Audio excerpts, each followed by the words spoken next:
Tamam Mehmet abi.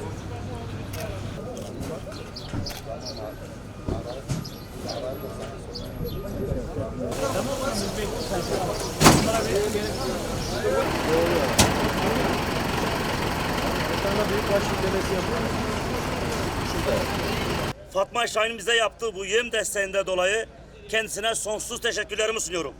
Bütün hayvancılar adına, bütün İstaya adına, bütün halkım adına kendine çok teşekkür ediyorum. Bize yaptığı yardımlardan dolayı Allah ondan razı olsun. Allah milletimize, devletimize zarar ziyan vermesin. Gaziantep Büyükşehir Belediyesi olarak yaşadığımız doğal afetten zarar gören hayvan işletmelerimize yem desteği için burada toplandık.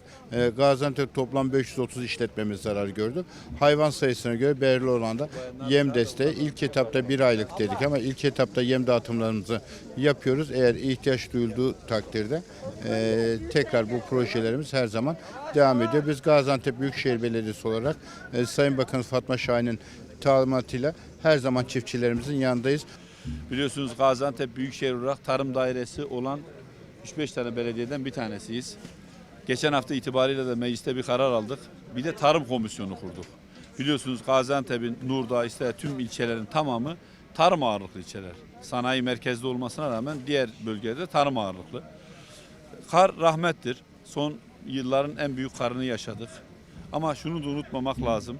Kardan önce 17 Ocak'ta her yerden toz kalkıyordu. 1500 metreküp yağan yağmur daha 170-180 kilolardaydı. Bu rahmetle yani çatılarımız yıkıldı. Maddi zararlarımız var ama Allah'a şükür can kaybımız yok. Çok fazla hayvan kaybımız yok. Fakat bu dar günde bizleri yalnız bırakmayan Büyükşehir Başkanımıza şahsım ve ilçem adına yine sonsuz teşekkürler ediyorum. İşte bayan çiftçilerimiz de burada. Onların da bir nebze olsa bu yaralarına merhem olmak derdindeyiz. Teşekkür ediyorum. Çok sağ olun. Teşekkür ederek başka şeyimize, belediye başkanımıza. Çok teşekkür ederim oğlumla. Çok teşekkür ediyoruz verdiğiniz emeğe karşı. Sağ olun, Allah razı olsun. Fatma Şahin'e, Sayın Kemal Vural'a hepsine binlerce teşekkür ediyoruz yardımları için.